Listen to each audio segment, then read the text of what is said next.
All right, so I got a question from Wizard. He emailed me. I have not read this email yet, but he writes in, he says, "Hi, Sparty. First off, I want to say thank you. Your videos have helped me pull through my first breakup a few years ago at a time where I felt like the world had fallen out from under me. The way you framed detachment, healing, and grounded masculinity gave me the strength to stay calm when everything in me wanted to chase. That first experience hurt me deeply, but this one, it's different. It doesn't hurt me the same, but it weighs differently." Well, Wizard, here's the deal, man. The first breakup's always a new experience. It's a new sort of trauma. So when that actually follows through, it fucking sucks. I have a friend who's a girl who just broke up with she got dumped for the first time ever at age 30, and she was crying like a little, as a high schooler would, right? Because it was her first time, and she didn't realize the pain that is associated with it. So breakups happen, breakups suck, but they're always going to be painful. So I've broken up with numerous girls in my life, like probably been 6 or 7 relationships that have really hit me deeply, and they all fucking suck. They all suck. Now they're all different, they all hit in different ways, shape, or form, but they all are brutal. There's no sugarcoating it. They never are easy, right? So no matter if it's your first one, or if it's your 8th one, or if it's your 20th one, they all just fucking suck. So but the truth is, as you get older and the more that you go through, you just handle them better. You cope with them better. So just realize that it's going to weigh differently, different thoughts. Every relationship is different. I'm reaching out because I've just gone through my second breakup, and while I'm doing better than the last time, I'm left with a lot of unanswered emotional weight. What's eating at me is not just the loss, but the sinking feeling that I can't help someone I still love. It feels like she's taken all her burdens and decided that she's got to go carry them alone, and to do that, she just had to cut me out. Well, that's what breakups are. You're not in the other person's life anymore, so she's going to basically she's separating from you, and you guys are now becoming what was one identity to 2 different identities. And now that you're 2 different identities, you're losing part of your identity, right? Because she was in your life a lot. You were talking pretty much every day for however long you dated. No matter how long you were talking every day for, when she removes that, that's a fucking loss. You lost your best friend, right? So plain and simple, there's nothing you can do about it, and that's how a breakup is. You're no longer in her life, and you feel pain for it, and she's gonna feel pain for it. So it's not like she doesn't feel anything. She absolutely does. We were in a long-distance relationship. She had avoidant traits and a traumatic history. She moved across the states recently to care for her dying grandparents. After a week of silence where I learned something was wrong, she finally reached out to me and broke up with me gently but firmly, crying, saying she still cared but she couldn't maintain the relationship. She didn't block me. She told me not to wait for her, and she told me that she didn't want to fully let go emotionally, but she couldn't carry a relationship anymore. She wanted to stay friends, but made it very clear to me that there was no possible way for us to maintain a relationship. Well, I would have said no. I don't want to be just friends with you. You know how I feel about you. You know that I'm extremely attracted to you. I think you're intoxicating. I think you are toxic for me. I think you're super sexy. I can't just be friends with you. I don't want to be friends with you. Every time I see you, I want to bend you over. I can't do that. I can't go from that to just being friends. No, you know that. Come on.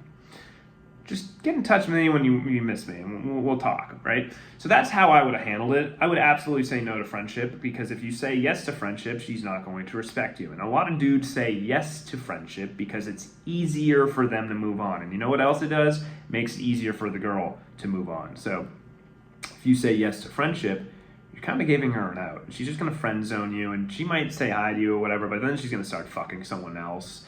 And when she starts fucking someone else, she's going to barely have time for you, right? So it just makes it easier for her to move on. You're more of a backup, and she's going to just get dicked down by someone else, and that's just not fair to you. You don't want that, and eventually she's just going to go away, right? So you don't want that. And then she really won't be a friend to you. You'll never really hear from her anyway. So it's just what you're doing is putting a Band-Aid on the breakup. So let's see. She said that it might have been easier for her if I didn't want to be friends. She wanted me to move on, move forward, and grow, but saying goodbye forever seemed too hard for her, and it's way too hard for me. She wants to see who I become. Well, yeah, that's because you guys do have a good friendship. And I'm not saying down the line maybe you couldn't have a friendship with her, but you guys are not emotionally healed. You're not healed. She's not healed. You should not be in contact with her. I personally, if you still want a relationship with her, you should not be accepting friendship. You should not be. Okay? So that's what I would tell her, right? I don't care if it's easier emotionally for her. She's making the decision to leave, so she now has to deal with the consequences of leaving you, someone who's a great guy.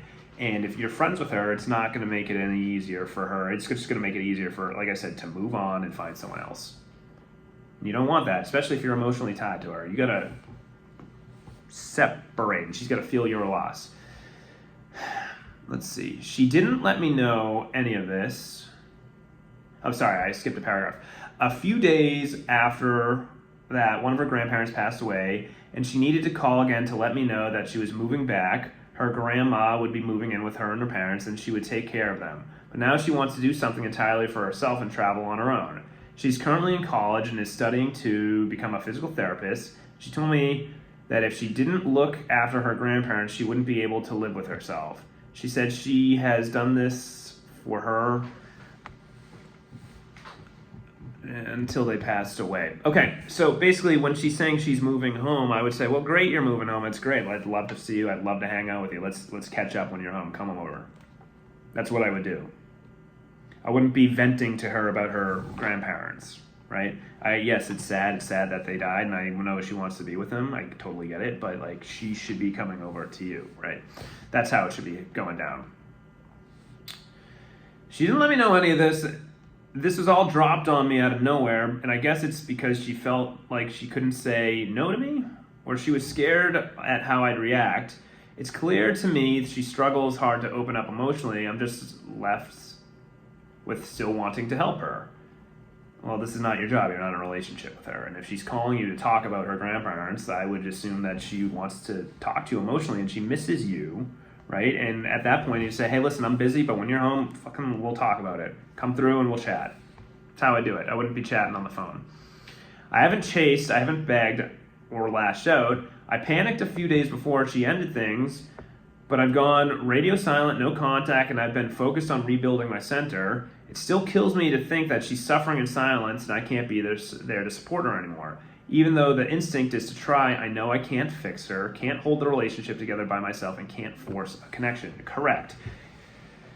Here's your thought process here. Like, yes, you want to help her out. Yes, it kills her. Kills you not to be able to be there for her because, in a sense, you're a masculine role. And when you're the masculine role, you've just been there to provide, be her emotional support. You've been there to be her rock.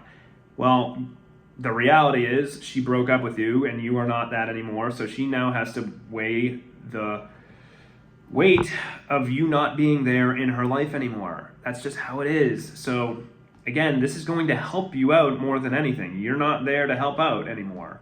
She now has to really figure out what it's like to miss you and not be there. Plus, if you reach out to her, that's just an excuse to you getting in touch with her. So again, I'm happy you're going radio silent. That's the right move. But don't feel guilty about it. This is on her. This is a decision that she made, and now she has to deal with it.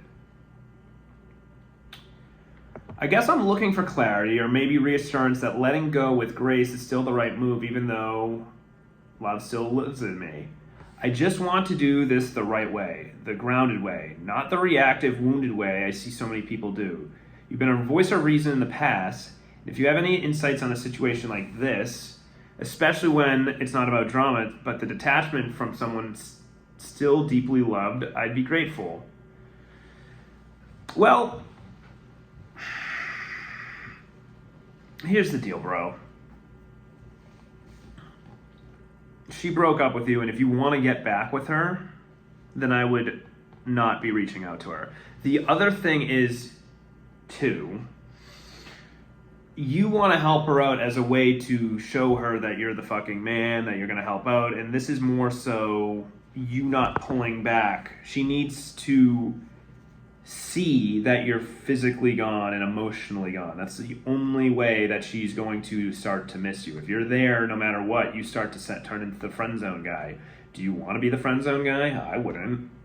That's not what I would want, especially if you still are sexually attracted to her. It's one thing if you actually wanted to be friends with her, then you would do that. But the thing is you're writing into me, so that tells me that you care about this girl more than a friendship. You see her as an emotional level. And right now, you can't be just friends with her. It's just not going to happen. There's too much emotion, there's too much emotional ties, and if you start to become friends with her, she's going to lose respect for you, and she's not going to actually want to be with you. Now, if your end goal is to get back with her, I would not be reaching out to her. No, don't, she reached out to you, she let you know, you say, hey, sorry for your loss, I know you're coming back to town, I'd love to chat, I'd love to catch up and talk about it, why don't you let me know when you're in town? That's what I would have done in that situation. But doesn't seem like that's the case. She'll probably get back in touch with you again, and when she does, I would just try to go hang out with her. I say, hey, listen, when you're back, I'd love to see you, we'll talk about it then. And if she wants to do a little FaceTime or something, yeah, you get on the FaceTime for a couple minutes and then you say, hey, listen, I'm busy, right? The end goal for you, obviously because you're hurting, is you're in no contact. And if you want to be with her, then yeah. But if you genuinely see her as a friend, then you can reach out to her. But that's not what you want. I know that's not what you want. So you got to ask yourself, do I want to be friends with her and ruin my chances? Or do I want to give myself some space, stop putting her on a pedestal, and then maybe we can hook up eventually? And if not, maybe I get over it. Then maybe a year later, we can be friends where I don't see any romantic interest in her. I'm dating other girls, and that's that. So you gotta think of it that route. That's how I would do it. The last part of the email is I'm going to work on myself and continue moving forward. I still really want to be in her life as a friend because she's an amazing person. Our last call and conversation, she thanked me for handling it so well, and I have you to thank for that during my first breakup years ago. Thank you for everything you share and showing people how to lose with dignity, not desperation. Yeah, man, so here's the deal. I still don't think you want to be just friends with her. Personally, I just don't think so. If you genuinely wanted to be friends with her, you wouldn't be writing into me. You wouldn't care, right? You wouldn't care about the end result. There's emotion still there. And I know you care about her. I've been there, right? Something bad happens to a very, very close ex-girlfriend. You want to be there, especially so fresh out of the breakup. Can't do it, though. Can't do it. You can't do it, not if you want to be with her. And if this was a year later, sure, but she's got to lose the friendship. She's got to lose that access to you. If she doesn't lose the access to you, like I said, eventually she's just going to easily get over it. And like I said, most guys chase. And this is a girl that's reaching out to you. So if she's reaching out to you, you can fucking talk to her. But I'm not going out of my way to fucking try to confide her. It's just she made the decision, and she even said, I got to move on.